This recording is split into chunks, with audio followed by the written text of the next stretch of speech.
Bien. Entonces, nada, y como les decía, estamos en la clase del día 27 del 4 del 2021. Ya hemos esperado lo suficiente para que se incorporen más. Pareciera ser que están con alguna dificultad. Muy bien. Bueno, nosotros estábamos mirando el tema de la propuesta latina o romana sobre cómo se hace un proceso educativo, ¿sí? Eh, entonces, esa propuesta tiene por nombre Humanitas, ¿sí? Entonces, ¿qué significa la humanita? Se describe eh, como cultura. Jóvenes, ¿se ve la diapositiva en sus pantallas? Sí, profe, sí se ve. Sí, profe, sí se ve. Muy bien, entonces, ¿qué es lo que es humanita? Es cultura, el cultivo del espíritu, como el valor humano por excelencia. Entonces, todo eso hace que el hombre sea plenamente tal. ¿Qué significa que sea plenamente tal? Significa que el ser humano, con el cultivo de la cultura, del espíritu, ¿sí? Y la cultura no entendida como conocimiento, ¿no? Que uno aprende de un libro o de la internet o de la red, sino más bien como eso, pero también la manera de ver las cosas, la forma de estar ante la realidad. ¿Sí? Tiene que ver con la música, con con el ejercicio, con la comida, con el arte, con el cine. Eso es cultura, ¿no? Aquello que nos hace ser de una forma determinada. No tiene que ver solo con el conocimiento cognitivo y que uno sepa muchas cosas de la historia del mundo, o de la física, o de la química, ¿sí? O de la matemática, sino que tiene que ver con eso, pero sumándole los gustos sobre música, sobre historia del arte, sobre poesía, sobre comida, sobre lugares que uno ha conocido. Esa es la cultura, la forma de estar ante la realidad. ¿Cómo es un grupo humano? ¿Sí? ¿Cuáles son las cosas características de ese grupo humano? Entonces, todo eso, si usted se pone a pensar, claro, eso hace que una persona sea eh, plenamente tal, o que una persona se realice como tal, ¿sí? Se desarrolle en todas esas áreas. En el fondo, que sea capaz de desarrollarse en, en cuanto a persona, ¿sí? Para que tenga una buena imagen de sí mismo, una autoestima adecuada. Se desarrolla en cuanto a que se relaciona con otras personas acá, ¿sí? Y que por lo tanto uno vive con otras personas y por lo tanto ese proceso es importante que uno lo tenga claro. Uno se desarrolla en la medida que interactúa con otras personas. Se desarrolla en la medida que se relaciona con el entorno en el cual está inserto, en este caso a partir del mundo natural. Y el respeto que uno tiene que tener por la naturaleza, que es lo más sagrado que hay, ¿no? Porque gracias a la naturaleza estamos en algo físico, ¿no? Las calles, los pastos, los árboles, son re importantes para que el ser humano pueda sobrevivir. Y todo lo que significa eso, ¿no? Desde la posibilidad de respirar con el tema del oxígeno. Pero también se desarrolla en la medida que, que es capaz de ir más allá de toda esta realidad, es decir, de ir más allá, ir más allá, es decir, de trascender. Y un ser humano eh, puede trascender en la medida que se dedique a una causa, como el arte, la verdad, la justicia, el ayudar a otros. el escribir la literatura, la ciencia, ¿sí? Entonces uno con eso está aportando a que haya un desarrollo de la humanidad. Pero también el ser humano se trasciende cuando profesa un credo cristiano, católico, ortodoxo, presbiteriano, luterano, islámico, hindú, de nuestros pueblos originarios. Entonces, yo estoy poniendo esos ejemplos para que usted entienda lo que es desarrollarse propiamente tal. Eh, un ser humano se desarrolla propiamente tal en la medida que se desarrolla en todos sus puntos. Se supone que en la escuela tendrían que ayudarnos a desarrollarnos propiamente tal. El problema es que yo veo que la escuela lo único que hace, me puedo equivocar en esto, así que hay que relativizar lo que voy a decir. Pareciera ser, eso es más adecuado, pareciera ser que las escuelas ponen solo el acento en lo cognitivo, es decir, cómo el ser humano es capaz de adquirir muchos conocimientos para poder dar una prueba después. Y se olvida de de todo lo que he dicho anteriormente. Y por lo tanto, entonces podemos tener el riesgo de tener personas mm, que tienen muchos conocimientos en la cabeza, pero que no tienen ningún respeto por la naturaleza, por el otro como ser humano, y no están preocupados de trascender, sino que están preocupados solamente de, de no trascender. No sé cómo decirlo porque en realidad vivir el presente es muy importante. ¿Ah? Es decir, la experiencia de vivir el presente es fundamental. Muy bien, ¿preguntas? Yo ¿No? tengo una duda, profe.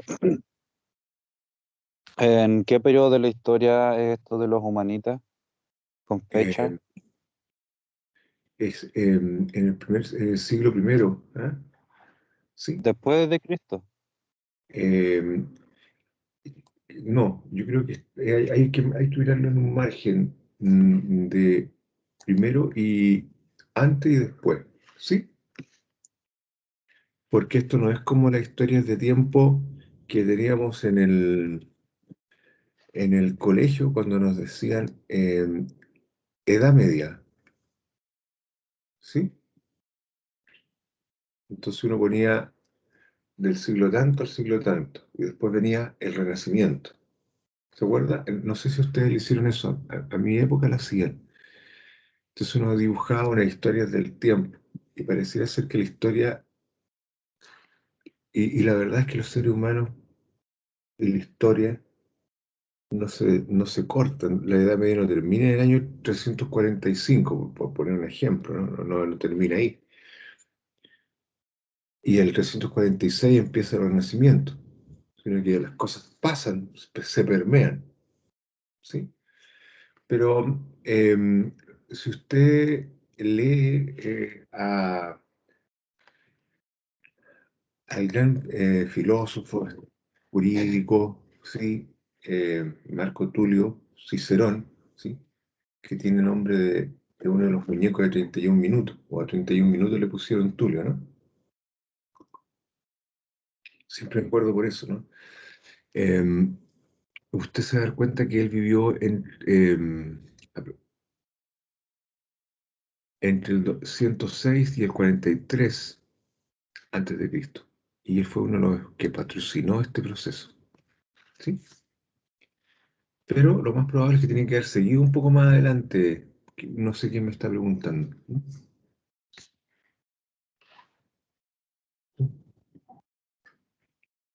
Mire, le voy a poner un ejemplo concreto actual.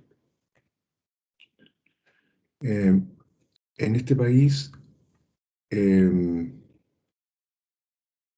cuando se produce, por ejemplo, la vuelta a la democracia, 40 años después recién se está transformando la constitución. A eso me refiero que las cosas se traslapan, ¿no? No, no, No es que porque inmediatamente se vuelve la democracia, se cambia todo. Las cosas van progresivamente cambiándose. Lo mismo con todas las cosas de la historia. Son así, son progresivas. Cuando, le pongo otro ejemplo, cuando un pololo o una polola terminan, no es que se olviden, hoy día terminamos ya, nos olvidamos del uno y el otro para siempre, no. Es un proceso progresivo, se demoran en desafectarse, ¿no? En dejar de estimarse como se estimaban hasta ese minuto. No sé si le queda claro con los ejemplos que le puse. Sí, profe, gracias. Sí, Sí, profe, queda claro. para que lo tenga claro, chiquillos y chiquillas, que las cosas no son de un solo suácate, ¿vale? Cuestan. Las cosas tienen un proceso y nuestros procesos humanos también. Bien, entonces eso sería. Ya, desde esa perspectiva, entonces, mm, ¿cómo? A ver, entonces, ¿quién es el que se hace cargo de este proceso? El orador. Sí, el que está ahí, orador. Em, s- ¿se salió la diapositiva? No, profesor. A veces Ya, entonces, el orador, ahí está, ¿ves? El orador. Él es el que se hace cargo de todo esto para arriba. Se hace cargo de educar a la gente. Porque no había internet, tampoco había libros.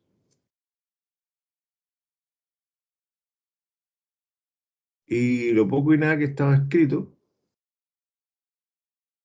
algunos nomás tenían acceso a eso. Entonces, el ser humano, el que hablaba bien, era el que transmitía todo ese conocimiento.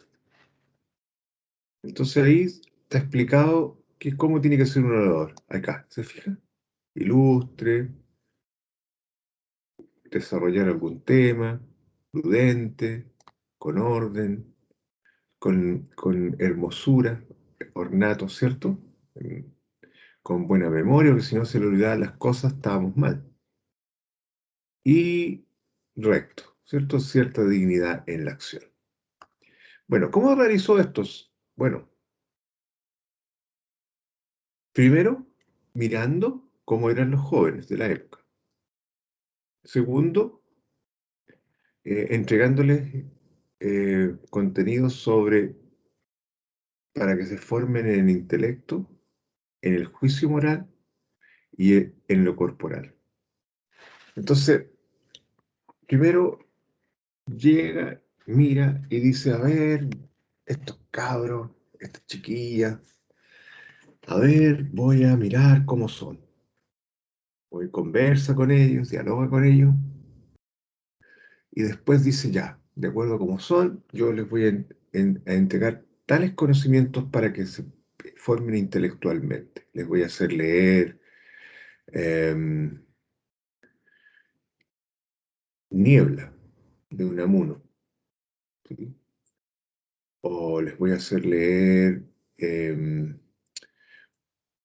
el diario El País, ahora que está por internet en España, para que tengan una visión europea de lo que está pasando en el mundo. Y también les voy a hacer leer un diario chileno como Las Últimas Noticias. Y les voy a pedir que me entreguen unos reportes de esos diarios. Y también de Niebla, a ver qué opinan de Niebla.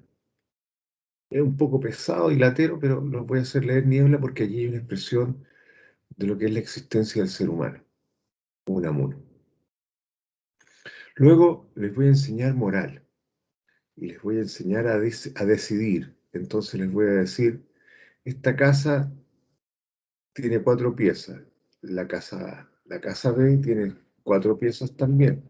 Una tiene alfombra, la otra tiene piso de cerámica. Y entonces voy haciendo que la gente,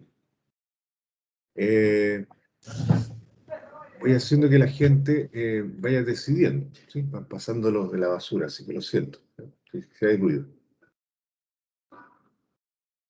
Bueno, y los voy a hacer también que estén en su cuerpo. Entonces, los voy a hacer que se contraten en los carros de la basura, porque tienen que ir corriendo como atletas detrás del carro de la basura. Uno los mira y tienen un tremendo estado físico, porque el de la basura pone la pata en el acelerador nomás y los otros tienen que seguir atrás corriendo. Entonces, no sé si me voy explicando, chicas y chicas, ¿sí? Pero ¿sabe qué? A la Francisca, estoy inventando, no la voy a hacer que vaya corriendo detrás de la basura, porque como yo antes me di cuenta cuáles eran sus aptitudes, le voy a hacer que ella mejor practique subiendo los cerros, el Cerro de la Virgen de Talca. Entonces, ¿se fijan cómo va adecuando el proceso educativo, cómo va haciendo que los jóvenes y las niñas eh, vayan aprendiendo las cosas de acuerdo a lo que ellos son?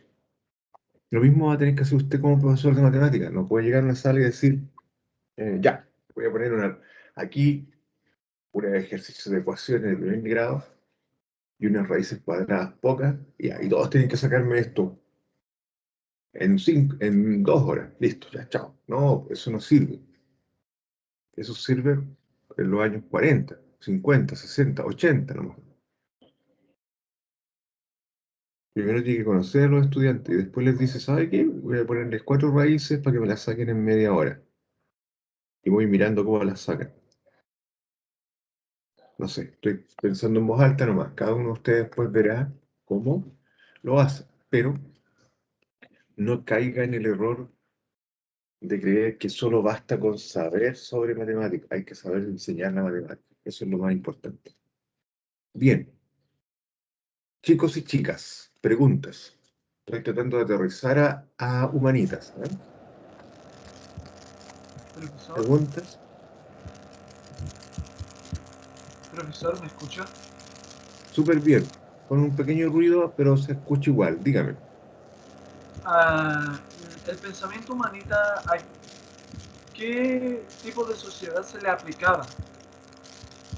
A las personas que aplicaban así, las personas que gobernaban, las personas de poder o al pueblo en general. A ver, em,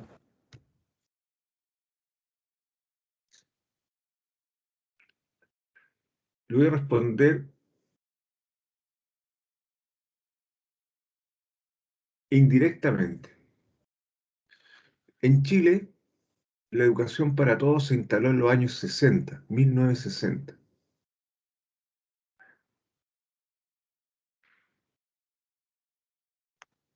Antes no había escuelas para todos en Chile.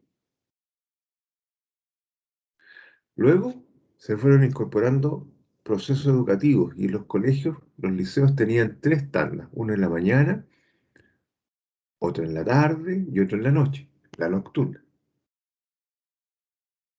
No alcanzaban a ventilarse.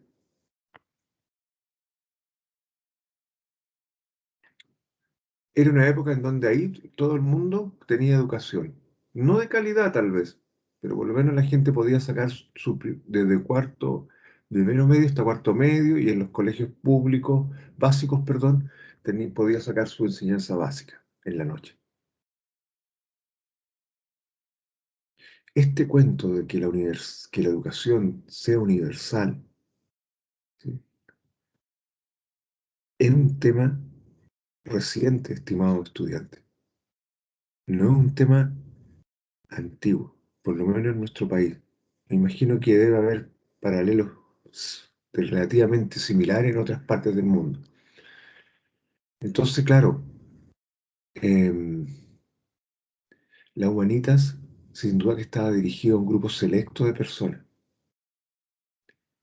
No hay que olvidar que hasta hace poco la educación básica era la educación obligatoria en Chile, no estaba hasta cuarto medio, ¿sí?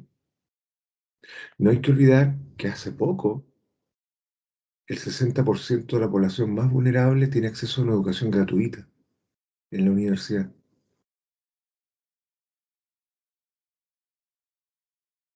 Bien, no sé si le respondí. Sí, profesor, muchas gracias. De Me nada. dejó completamente claro. Sí, sí. Es que ese es el tema, ¿sabes? Bueno, ¿cómo se hace entonces este proceso? Bueno, aquí está, claro, lo vimos la vez pasada también, ejercitando las facultades, a través de un adecuado bagaje del conocimiento, unos técnicos y otros de modo cultural general, a través de un juicio moral correcto, a través del trabajo de la voz. ¿Y cuál es el sentido de todo esto? No solo el interés propio, sino el interés de la República. Entonces, en esa época ya se pensaba en formar ciudadanos, ¿sí? Em, Personas que pudieran servir a la República, ¿no? República, la cosa pública, ¿sí? En res, ¿ah? Esa pequeña palabra, cosa, ¿sí? No en el sentido de cosa de esto, ¿no? Esto es una cosa, según la gente, o esto otro es una cosa, o el mouse, no, sino más bien en el sentido amplio del vocablo, del término, ¿sí? En el sentido de que dice que eh, ¿de qué se trata? ¿Sí? Ah, en el fondo, ¿de qué se trata el asunto, cierto? En latín es res, ¿sí? Perdón, S, ¿sí? Cosa pública, ¿sí? Lo público, ¿sí? Em, los asuntos que se tratan en lo público, ¿sí? Entonces, se formaba la gente para que se preocupara de sí mismo, pero también para que se preocupara de los asuntos públicos. Entonces, claro, ¿cuáles son los asuntos públicos? Bueno, tener unas buenas avenidas para que la gente pueda pasear, que haya gente que se preocupe del ornato de la avenida y que por lo tanto hayan plantas bonitas en la avenida para que la gente camine por lugares donde hay plantas bonitas y no cosas sombrías. Además, que hayan personas que se preocupen de hacer el aseo para que cuando los ciudadanos caminen por esas avenidas estén limpias. Pero para eso necesitamos un jefe de ornato y de aseo de ornato de la municipalidad que no solo tenga el título de ingeniero o de lo que sea, sino que también haya sido formado para preocuparse de la res pública, de la cosa pública. Lo mismo en el colegio, lo mismo en una sala de clase, lo mismo en un quirófano, lo mismo en el campo, eh, lo mismo en cualquier parte, ¿sí? No sé si me voy explicando, estimados jóvenes y niñas. Entonces, por eso, ¿cuál es el sentido que tiene hacer todo este trabajo? ¿Por qué hay que formar, según la Humanitas, am, a esta elite? Porque tienen que no solo preocuparse de sí mismos, sino que también estar al servicio de la República cuando ocupen cargos públicos. Bien, no sé si me estoy explicando bien. ¿Alguna pregunta, por favor?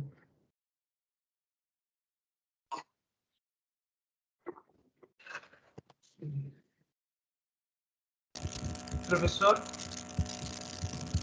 sí, mire, cuando uno habla de conocimientos técnicos, se refiere a un conocimiento especulativo, reflexivo o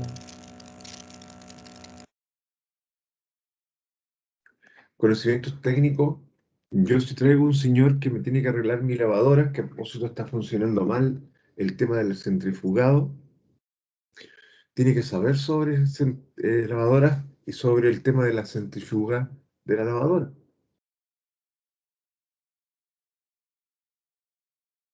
Tiene que saber sobre eso, pero también tiene que pensar y ser reflexivo, ¿sí? Y entonces me preguntará por qué es lo que pasa en la lavadora y yo le contaré. Y entonces él tiene en la cabeza una serie de conocimientos de cómo es la estructura o cómo está organizado el proceso de centrifugado dentro de una lavadora. Entonces yo le voy a decir, sabe que no centrifuga bien, me deja la ropa con mucha agua. Entonces él va a pensar, puede ser la bomba de agua, puede ser que haya algo atascado. Estoy inventando, pero yo no sé de lavadoras, ¿me entiende? Lo que sí sé es que me pongo a pensar y digo, ¿cuánto me puede cobrar un señor que me arregla la lavadora? ¿Me puede cobrar 100.000 pesos? ¿O me puede salir todo por 100.000 pesos? ¿Y una lavadora nueva cuesta 250? ¿Valdrá la pena mandarla a arreglar o mejor comprarse una nueva? Y ahí estoy yo pensando. Pero eso es otro tipo de pensamiento reflexivo. Si la compro nueva me cuesta más cara, pero me va a durar por lo menos 5 años sin ninguna dificultad. Si la mando a arreglar, a lo mejor después va a aparecer otro problema. Porque como cambiaron el motor y está nuevo y las demás piezas están antiguas, capaz que como con tanta fuerza, después tenga que cambiarle otra pieza y al final gaste 200.000 pesos en una lavadora, que a lo mejor si me compraba una nueva le pongo 50 lucas más y la tengo nueva desde ya. Pero usted, profesor de matemática, tiene que saber sobre álgebra, tiene que saber sobre geometría, también tiene que saber sobre Pitágoras un poquito, cultura general. Tiene que saber también que la matemática está en todos lados de la realidad, cultura general. Tiene que saber que un jugador de fútbol, cuando da un golpe con el pie y, y da un golpe hacia el arco para hacer un gol, allí hay una hipérbole o lo que sea, y que también se puede calcular matemáticamente. Cultura general. Entonces, evidentemente que tenían que saber cosas técnicas, pero también tenían que saber sobre cultura general, algunas cosas, ¿no? Que les permitiera dialogar con los seres humanos sobre cosas importantes de la realidad. No sé si le respondí.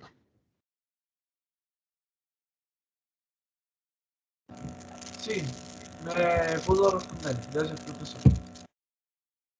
¿Le queda claro? Sí. Bien, más preguntas, niñas y niños. Bueno, entonces, ¿cuál es la labor del maestro? ¿Sí? ¿Cuál es la labor del maestro? Bueno, el maestro ha de procurar conocer.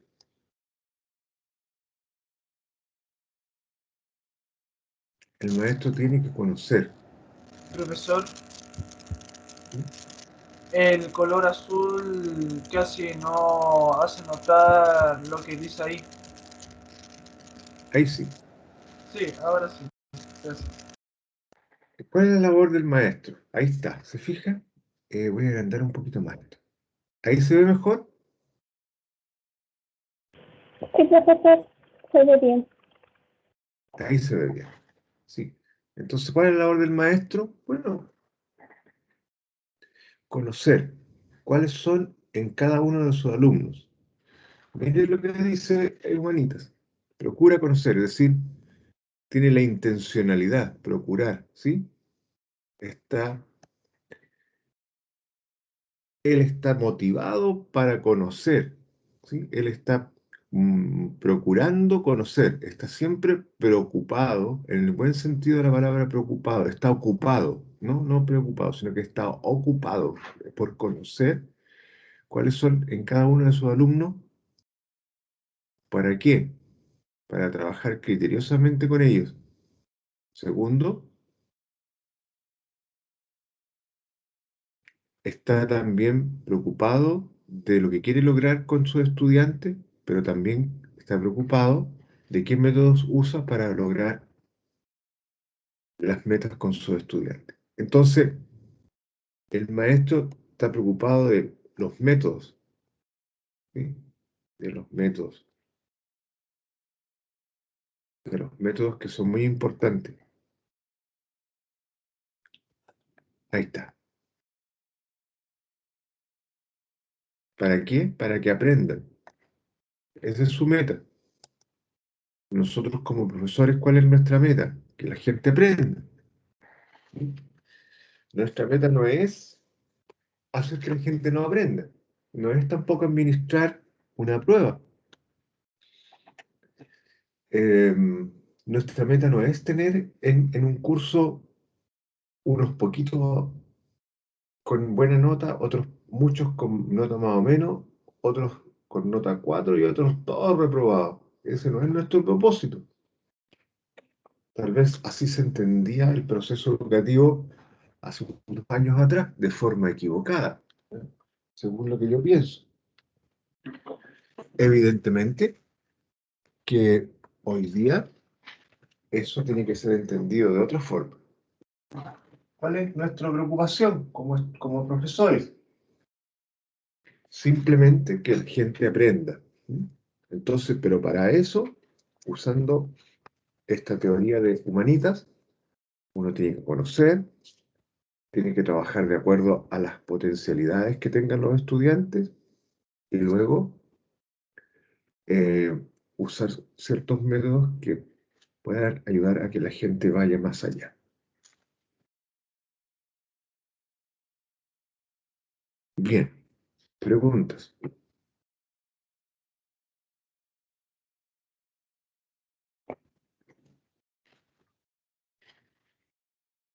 ¿Está todo claro?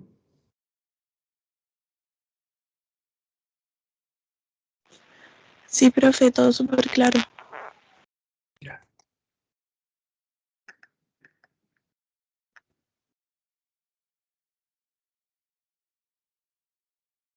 Bueno, ¿qué es lo que piensan entonces de la memoria?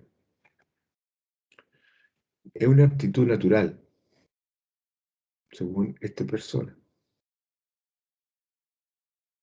Pero además dice que la memoria es necesaria para educarse. No memorizar cosas y repetirlas como una cinta o como una grabadora, sino, y además dice que la memoria debe ser ejercitada. Y entonces, eh, tanto para aquel que la posee en alto grado, como para quien la tiene escasa. Los dos necesitan ejercitarla. Entonces, usted comprenderá que es muy... ¿Por qué se habla de la memoria? Se habla de la memoria porque en esa época no había lo que hay hoy día. No está hoy día, si a usted o a mí se me olvida algo, entonces uno va de nuevo a la red o va al cuaderno y lo lee y se acuerda. En esa época no. Entonces, claro, en ese contexto. Ahora, la memoria en el sentido eh, adecuado de la memoria, que es em, que sirva para luego provocar pensamiento reflexivo. No la memoria como cuando uno repite lo mismo que escuchó del profesor y se queda ahí. La- el caballo blanco de Napoleón. Entonces le preguntan en la prueba, ¿de qué color es el caballo de Napoleón? Y uno pone, el caballo de Napoleón es blanco. Los más, los que menos hablan van a poner blanco.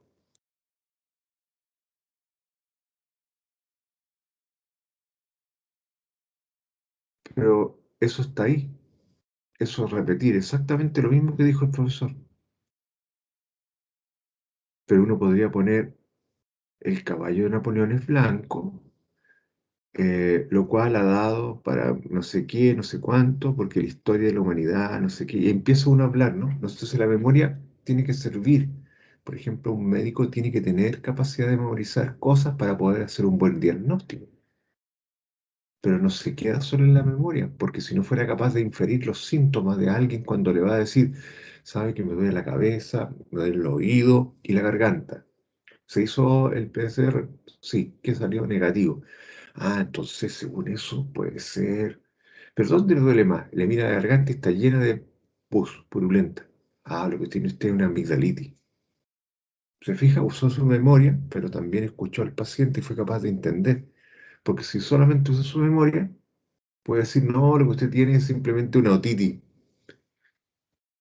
O no, lo que usted tiene es un resfriado común nomás. Y le da, en vez de darle el antibiótico adecuado, le da uno general. En cambio, si le mira la garganta y le mira los oídos, entonces, el oído no tiene nada. En la garganta está inflamada, está roja y tiene cositas blancas. Tengo que darle un antibiótico específico para la garganta. Entonces, claro, la memoria también sirve para que uno pueda volver a su casa, ¿sí? ¿Ah? Y también sirve para saber quién es uno. En la escuela la memoria sirve para entender las cosas, pero tenemos que procurar que la gente vaya más allá de la memoria. ¿Sí? Claro. Entonces sirve para entender cómo se desarrolla un ejercicio, no obstante también sirve para a partir de ese ejercicio poder entender otras cosas que nos puedan ayudar cuando uno desarrolla un ejercicio. Eh, Bien, ¿me explico bien? ¿Preguntas?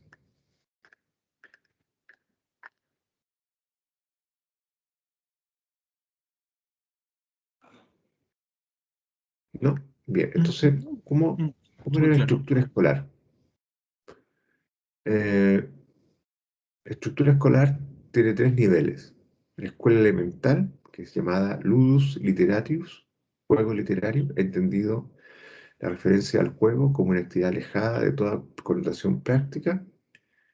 El maestro, el literator, es el que enseña las letras, o bien el primum magister, primer maestro, o magister ludi, maestro de la escuela. Eh, bueno, era mal remunerado, según cuenta este autor, Morru, ¿sí? Era preciso eh, eh, reunir un conjunto de 30 personas para poder hacer la clase. Y eso era lo que ganaba un artesano calificado, por ejemplo, un albañil o un carpintero. Bien, no sé si van quedando claras las cosas. ¿Alguna pregunta? Cuando habla de mal remunerado, ¿a qué se refiere? Eh,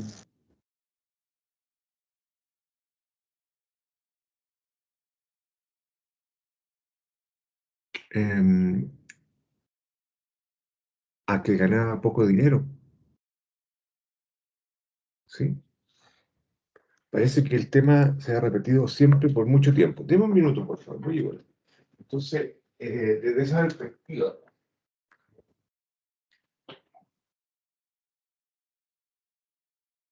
eh,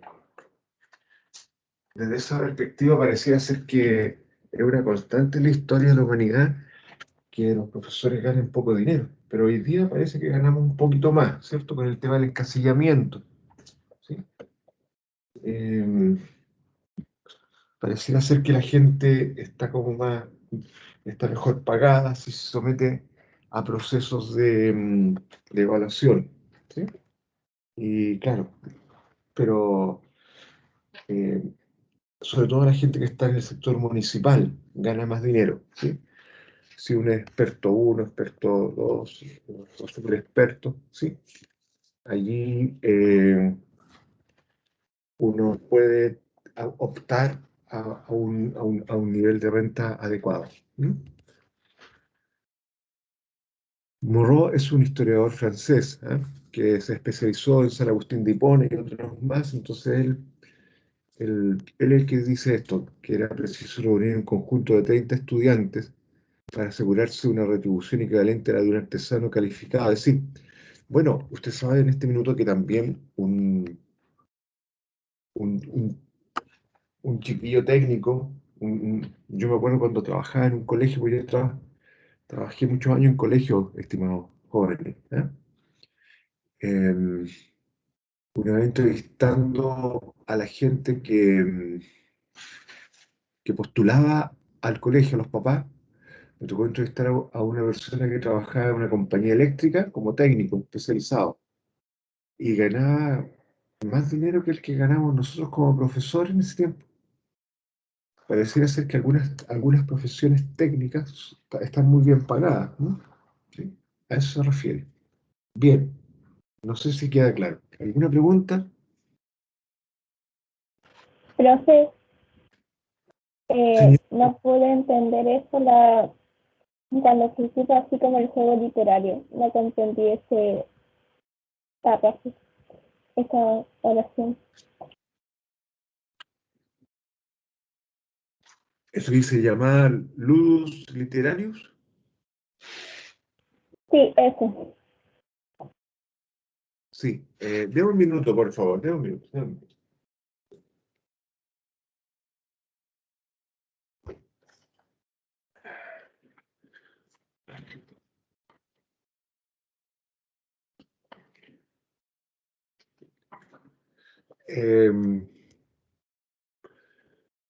¿Qué es lo que no entendió? Para explicar lo que usted no entendió, para no irme por cualquier parte. ¿Qué no entendió? ¿Qué significa? Sí, como lo que significa eso, como lo hacían. Ah,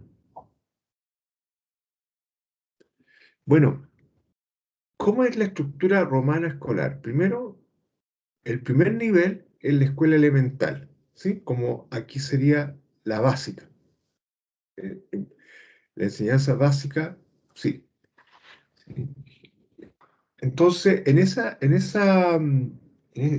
ese periodo de enseñanza, lo principal era enseñarle a los niños y a las niñas conocimientos a través del juego, ¿sí? Entonces, como hoy día se le enseña a los niños y a las niñas en la enseñanza preescolar, porque en la preescolar ocupan mucho el juego para que los niños puedan ir haciendo aprendizaje de las cosas, ¿sí? Y ahí se producen los cambios de rol y todo, porque el niño, en la medida que aprende, perdón, en la medida que juega, ¿sí? Se va apropiando de los conocimientos que le van entregando, ¿sí? Entonces uno le dice, bueno, ahora vamos a jugar a que somos todos médicos. Ya, entonces se disfrazan de médico y el niño empieza a entender lo que es un médico y empieza a entender qué es lo que hace un médico. ¿Dónde, dónde está un médico? En el hospital. ¿Qué es lo que hace un médico? Nos sana de la guatita cuando estamos enfermos. Entonces, en la cabeza del niño, mire lo que voy diciendo, se van haciendo las ideas y las estructuras. Entonces va pensando y diciendo, los médicos, los médicos, ¿sí? Van armando conocimiento, perdón, disculpe, me enredé todo con la llamada que me llega el teléfono, que es de mi secretaria. Entonces los niños se van haciendo una idea de lo que es un médico jugando a ser médico. Porque claro, no es como nosotros que somos grandes y decimos, a ver, ¿qué hace un experto en nanotecnología? Bueno, un experto en nanotecnología es aquella persona que trabaja con cosas diminutas y a partir de aparatejos muy pequeños se pueden hacer procesos de mejora en las arterias de los seres humanos, por ejemplo. Usted sabe que por aquí, por aquí, por estas venas de aquí o por la de las piernas, a uno le meten una especie de catéter y pueden llegar hasta el corazón y nos pueden destapar las arterias del corazón. ¿Ah? Es impresionante y se puede hacer aquí en Talca. Entonces, y también le pueden a uno meter un step, unas mallitas, para que ensanchar esas arterias y no, la sangre no se queda amontonada ahí, se produzca un coágulo y la gente se muera. Imagínense lo que significa eso. Es maravilloso. Bueno, todo eso que estoy diciéndole a usted, imagínense cómo se lo podemos contar a un niño de 4 años, de 5 años, de 6 años. ¿Qué es lo que va a pensar en su cabeza? No tiene categorías todavía como para entender todo lo que estoy diciendo yo, que es súper abstracto. Sí, el lenguaje es lo más abstracto que hay. Imagínense explicarle a un niño, le vamos a hacer una incisión aquí en la manito y por ahí vamos a llegar hasta el corazón. Vamos a destapar la arteria o la venita que está tapada. Y para que no se tape más, como está dañada, le vamos a poner una malla. Y la vamos a dejar ahí, y esa malla está hecha de titanio, de no sé qué, y entonces por eso vamos a impedir y vamos a hacer que la persona viva más. Imagínense lo que estoy diciendo, que la persona viva más. Eso ya es súper abstracto para un niño chico.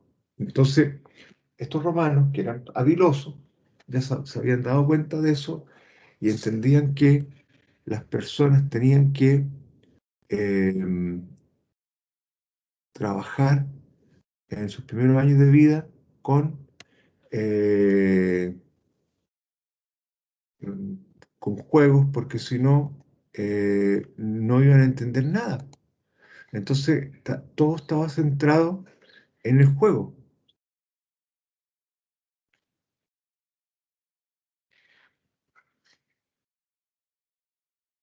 Bien, señorita, no sé si le respondí.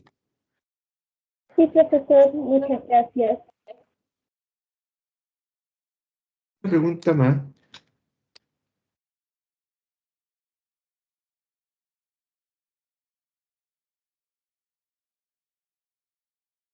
Jóvenes, niñas, otros jóvenes y otras niñas que quieran preguntar, por favor, lo que necesiten.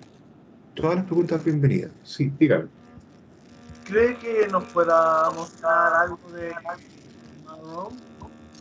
¿De qué? ¿De Marrón?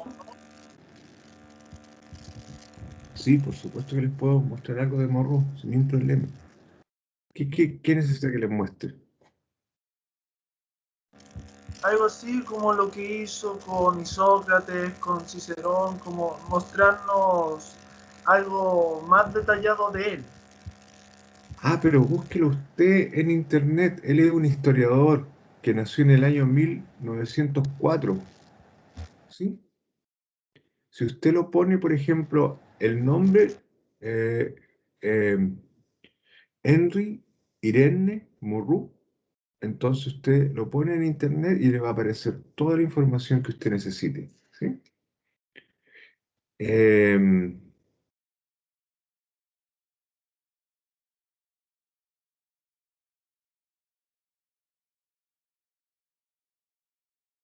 es un gran experto en el área.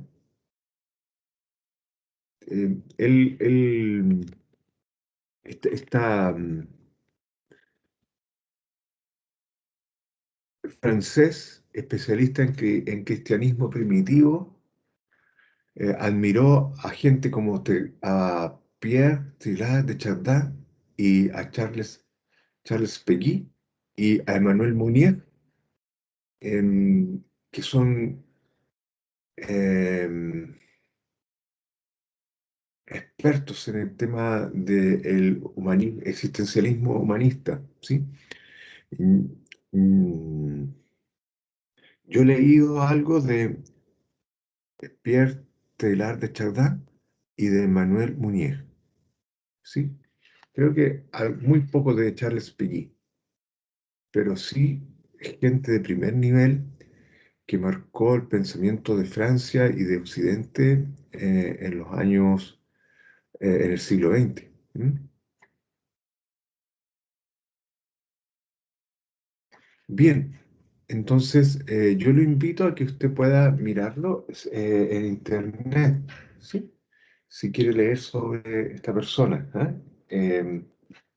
Porque en realidad yo simplemente esta cita para que ustedes puedan entender cómo era la situación económica y existencial de un maestro.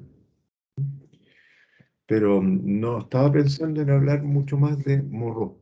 ¿Sí? No sé si me explico bien. ¿Por qué me está preguntando por Morro? Andrés Galvez, profesor. Andrés, ¿le queda claro, Andrés? Sí, muchas gracias. De nada, Andrés. Dese una vuelta por internet, pones el nombre y le va a aparecer mucha información. Hay muchos filósofos que están alrededor de Morro que son muy interesantes. Bien, entonces,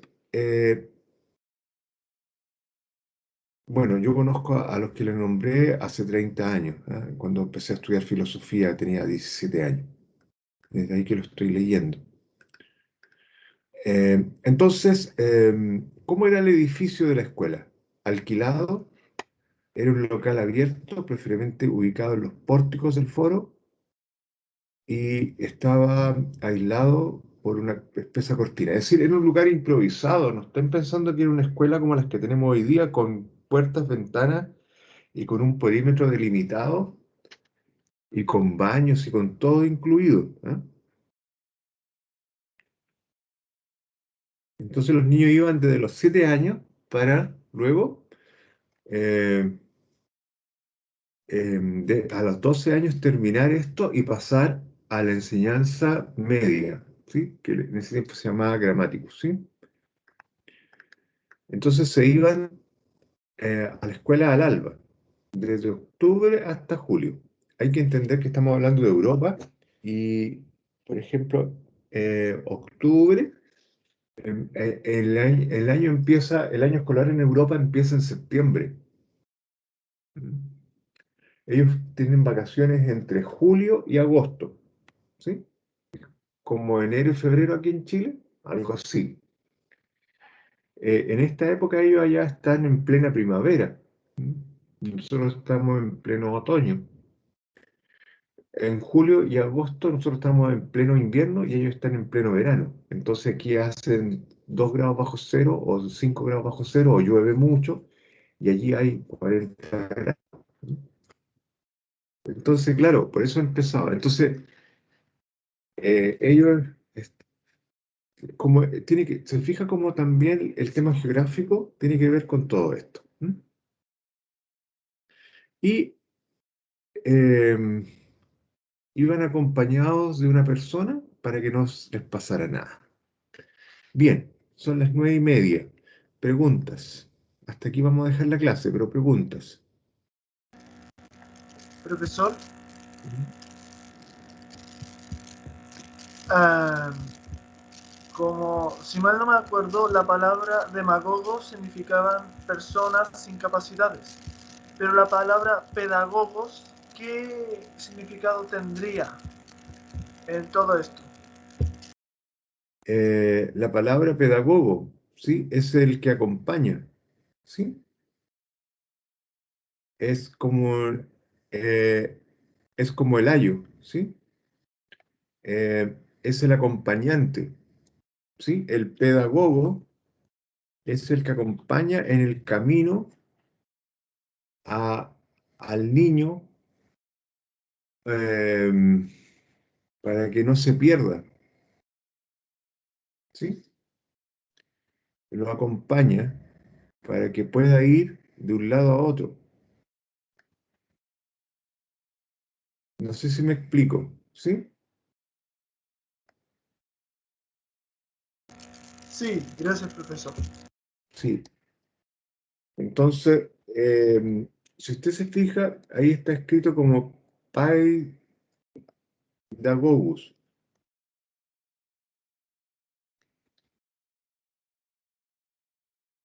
¿Sí? Y entonces, en un primer minuto era la persona que iba con los niños de la mano recorriendo la ciudad y llegaban donde estos oradores, ¿sí? Pero luego, esto, su- el Paidagogos, que en realidad la palabra Paidagogos, lo que está allí está escrito en griego, ¿sí? Y en latín sería Paidagogi. Pero bueno, en fin, es decir, eh, lo que me interesa a mí es que usted entienda que estamos hablando de una persona que acompaña al niño o a la niña para que no le pase nada. Luego se dan cuenta que esta persona que acompaña al niño y a la niña tiene que tener ciertos elementos para que pueda conversar con la niña y la niña de arte, de literatura, de geografía, y así pueda ir avanzando en la realidad. Entonces al final el Pedagogium se convierte en el profesor del niño o de la niña. ¿Sí? Entonces, al final de cuentas, empiezan a contratar personas que tengan una buena estructura, una buena formación para que le enseñe a este niño y a esta niña. Y lo acompañe. ¿Se fija? Es que, claro, usted tiene que entender que las palabras primero tienen un uso súper concreto y luego, en la medida que van pasando los años, las palabras van adquiriendo una explicación más abstracta. ¿Mm? Al principio, las personas entendían que el pedagogus era el que acompañaba al niño de la mano de un lugar a otro en la ciudad, desde la casa hasta donde estaba este orador. Luego se dieron cuenta de que estas personas tenían que hacerse cargo también de los procesos educativos. Entonces ya estamos hablando de alguien que enseña, ¿sí? También. Y después, claro, tienen que haberse dado cuenta que era más interesante tener a alguien que no, porque en el trayecto seguramente esta persona le iba explicando al niño cómo es la ciudad, ¿sí? ¿Dónde está el mercado? ¿Dónde está la plaza? ¿Cómo, cuál es la función que cumplen los juriscónsul? ¿Cómo se arma el proceso legal? ¿Qué significa ser legionario? Estoy pensando en voz alta nomás, pero estoy pensando cómo era la época, en esa época, ¿no? Es como, ¿usted ha fijado que en los jardines de infantes, de parvularia, las educadores de párvulo sacan a los niños a dar una vuelta por la ciudad y van todos tomados de las cotonas y entonces les van explicando de qué se trata la ciudad? Bueno, eso es educación. Lo mismo hacían los romanos. ¿Mm? Es fundamental porque no sacamos nada con tener a los niños metidos adentro de una sala de clase y entregarle el conocimiento desde los libros. Es mejor que también puedan entender cómo el conocimiento está en la realidad. Entonces le van explicando, ahí hay árboles, en la vereda, le pueden explicar todo. Bien, jóvenes, niñas, preguntas, no sé si me expliqué, a lo mejor me alargué mucho, lo siento, pero bien, preguntas, ¿queda claro? Profesor, ¿Sí? mire, usted mencionó que los pedagogos son como los que guían a los niños para luego que sean guiados por los oradores. Por lo tanto, los pedagogos no No, es no, lo no. mismo Que que un orador. en un primer minuto era el Paidagogus el que llevaba al niño a donde el orador. ¿Sí? Pero luego, lo que quiero decirle es que seguramente, en la medida que fueron avanzando el tiempo, se dieron cuenta que esta persona en el trayecto le iba comunicando cosas a los niños. Acuérdense que educar es comunicar cosas, el intento de comunicar cosas, el intento de influir en otros, el intento de hacer valoraciones. Entonces usted se pone, es como cuando lleva tu papá o el abuelo o tu mamá de la mano al niño caminando por la calle. ¿Qué va haciendo la mamá? Le va diciendo cosas, ¿cierto? Cuidado con pasar la calle en rojo. Vienen los autos. ¿Qué es lo que va haciendo la mamá, el papá, el abuelo? Va educando, ¿no? Entonces, claro, después se dieron cuenta que las personas que acompañaban a estos niños también enseñaban y ahí empezó a adquirir, no sé si me explico, ¿eh?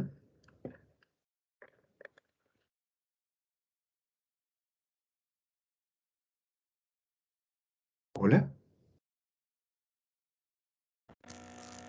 Disculpe, profesor, se me quedó pegada la pantalla, No pero problema. entonces, Dígame. sí, mire, por lo que yo puedo comprender es que el pedagogo es como la persona que guía en este caso al niño en sus inicios, y el orador le da como una visión, por así decirlo, más compleja del mundo, o No, sea, una visión más no, completa. no, claro, claro, eso sí, ahí está bien, pero hay que entender una cosa, que en un principio la función del pedagogo solo era acompañarlo, llevarlo de un lado para otro, ¿sí? ¿Vale? Luego se rescató el término pedagogo para explicarlo como se entiende hoy día, ¿sí? Porque los términos van evolucionando y los significados de los términos no se crearon de una vez para siempre. El sentido de una palabra va avanzando de acuerdo a las épocas en las cuales se va utilizando, ¿sí? Ya, profesor, ahí lo comprendí mucho mejor. Muchas gracias. De nada, que esté muy bien.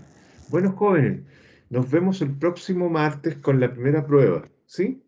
Que estén muy bien. ¿Qué va a entrar en la prueba? Bueno, todo lo que hemos mirado hasta aquí, ¿vale? Así que nada, no se preocupen, nos vemos el próximo martes entonces, que estén muy bien, que tengan una bonita semana novata. Hasta luego.